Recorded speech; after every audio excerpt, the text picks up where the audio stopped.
Patuloy na tinutulungan ng Philippine Center for Post-Harvest Development and Mechanization of PhilMec sa Science City of Muñoz, Nueva Ecija ang mga magsasaka ng palay na makasabay sa tumataas na gastos sa produksyon sa pamagitan ng pagpapalawak ng mga programang mekanisasyon sa agrikultura. Sa ilalim ng Rice Competitiveness Enhancement Fund Mechanization Program, nakikinabang ang mga magsasaka sa iba't ibang makabagong pasilidad na nagpapabilis ng proseso ng produksyon at nagpapataas ng kanilang kita. Ayon kay PhilMec Director na si Dionisio Alvendia, malaking tulong ang Rice Processing System o RPS upang direktang makalahok ang mga Farmers Cooperative at Association o FCAs sa buong value chain ng bigas mula sa produksyon hanggang sa pagproseso at pagbebenta.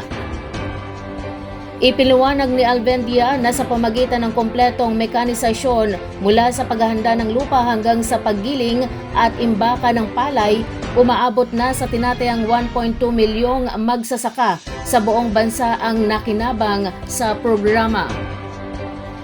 Binigyang diin din niya na sa gitna ng mga hamong pang-ekonomiya, mahalaga ang mga low input at high output na solusyon tulad ng RPS upang maprotektahan ang kapakanan ng mga magsasaka, lalo na sa harap ng tumataas na presyo ng krudo at iba pang farm inputs. Dagdag pa niya na kapag bibigay ang RPS ng humigit kumulang 7% mas mataas na milling recovery na nagre-resulta sa dagdag na kita para sa mga magsasaka. Ang bawat RPS ay may kompletong pasilidad tulad ng modernong rice mill, dryer at mga bodega para sa palay at bigas na tumutulong sa pagpapanatili ng sapat na supply ng bigas at pagkontrol sa presyo nito sa merkado.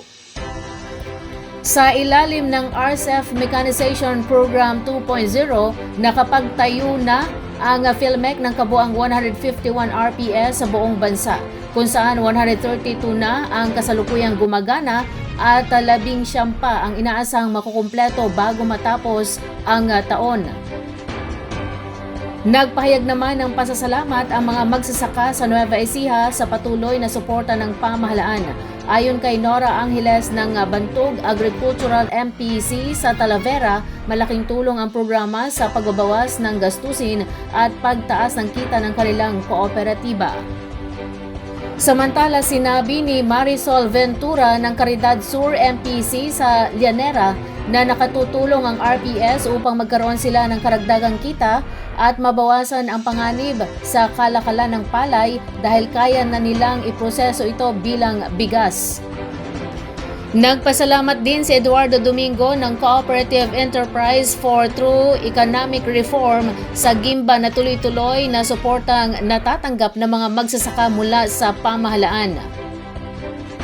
Sa kabuuan, layunin ng PhilMec sa pamagitan ng RCEP Mechanization Program na higit pang palakasin ang industriya ng bigas sa bansa sa pamagitan ng pagpapahusay ng post-harvest operations, pagtaas ng kita ng mga magsasaka at pagtitiyak ng sapat at abot kayang supply ng bigas para sa mga Pilipino. Arestado ang 3 hinihinalang tulak ng ilegal na droga at isang wanted na individual sa magkakahiwalay na operasyon na isinagawa ng kapulisan sa lalawigan ng Nueva Ecija noong April 12, 2026. Sa ulat, ikinasa ng mga tauhan ng Station Drug Enforcement Units o SDEU ng Bungabon Municipal Police Station o MPS at Talugtog MPS ang magkahiwalay na bypass operations na nagresulta sa pagkakaaresto ng 3 suspek, 2 sa Bungabon at 1 sa Talugtog. Nakumpiska mula sa mga nahuling individual ang tinatayang 3.1 gramo ng hinihinalang shabu at bypass money na nagkakahalaga ng 21,080 pesos. Sasampahan ang mga suspek ng kasong paglabag sa Republic Act 9165 o ang Comprehensive Dangerous Drugs Act of 2002. Samantala, naaresto rin ang isang 59 anyos na babae na kabilang sa mga wanted na individual sa isinagawang Manhunt Charlie Operation ng mga tauhan ng Muñoz City Police Station. Ang nasabing suspek ay may kinakaharap na warrant of arrest para sa kasong less serious physical injuries at kasalukuyan nasa kustudiya na ng mga otoridad. Patuloy naman ang pinaigting na operasyon ng Nueva Ecija Police laban sa ilegal na droga at mga wanted na personalidad upang mapanatili ang kapayapaan at kaayusan sa lalawigan. Ipinagpatuloy naman ng Nueva Ecija Police Provincial Office ang pinaigting nitong kampanya laban sa ilegal na sigarilyo na nagresulta sa pagkakaresto ng isang individual at voluntaryong pagsuko ng kontrabando ng isa pang suspect noong April 12, 2026. Sa San Jose City, bandang alas 11 ng umaga, inaresto ang isang 38 anyos na lalaking vendor at residente ng barangay Porais sa isinagawang oplansita sa barangay Palestina. Nadiskubre ng mga otoridad sa loob ng kanyang sasakyan ang isang kahon na naglalaman ng 42 rims ng pekeng More Tobacco cigarettes na may tinatayang halagang 13,000 pesos. Dinala sa himpilan ng pulisya ang suspek kasama ang mga nasamsam na ebidensya at ang kanyang motorsiklo na Kawasaki Baja CT125 na may sidecar at walang plaka para sa kaukulang dokumentasyon at investigasyon. Inihahanda na ang pagsasampa ng kaso laban sa suspek para sa paglabag sa Section 262 ng Republic Act No. 8424 o ang pagbabawal sa paggamit ng pekeng pangalan o tatak sa mga produktong tabako at alak. Samantala sa Gimba, voluntaryong isinuko ng isa pang 38 anyos na lalaking vendor at residente ng barangay Katimon ang 10 rims ng Timeless Time Strawberry bandang alas 10:30 ng umaga sa barangay Saranay.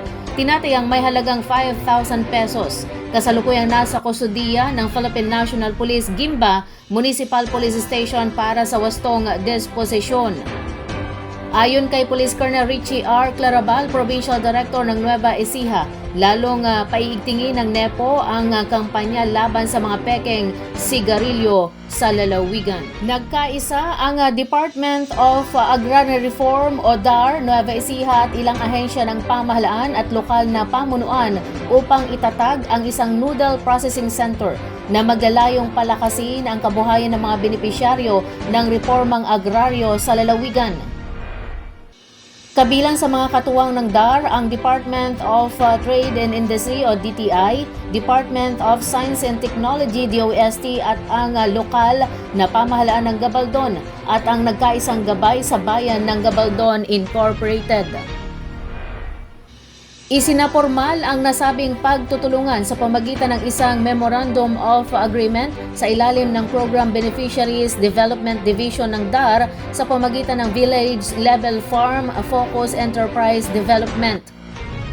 Sa ilalim ng kasunduan, magbibigay ang DTI at DOST ng technical na kaalaman sa product development, pagpapataas ng kalidad at pagpapahusay ng produksyon upang matiyak na magiging kompetitibo at pasok sa pamantayan ng merkado ang mga produktong pansit.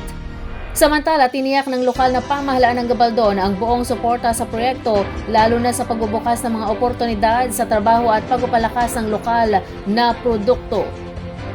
Layunin ng proyekto na mabigyan ang mga Agrarian Reform Beneficiaries o ARBs ng mga pasilidad na may dagdag halaga, teknikal na suporta at akses sa merkado upang mapalakas ang kanilang mga negosyo, mapataas ang produksyon at madagdagan ang kanilang pinagkakakitaan. Ayon kay DAR Provincial Agrarian Reform Program Officer na si Eden Ponyo, mahalaga ang ugnayan ng iba't ibang ahensya upang higit na mapalakas ang kakayahan ng mga ARBs. Bukod pa sa pamahagi ng lupa, dagdag pa niya na kaayon ang proyekto sa layunin ng ahensya na magtaguyod ng pangmatagalang kabuhayan sa pamagitan ng enterprise development. Sa kabuuan, patuloy na isinusulong ng DAR Nueva Ecija ang mandato nito na mapabuti ang buhay ng mga ARBs sa pamagitan ng inklusibo at sustenableng pag-unlad na nakatuon sa pagpapalago ng mga negosyo sa kanayunan. Ipinunto rin ng ahensya na ang pagtatayo ng Noodle Processing Center ay magsisilbing konkretong hakbang upang maisulong ang layunin ng VLFED habang pinapakita ang matibay na pagtutulungan ng pambansa at lokal na pamahalaan sa pagbuo ng mas matatag at market-oriented na mga komunidad sa kanayunan.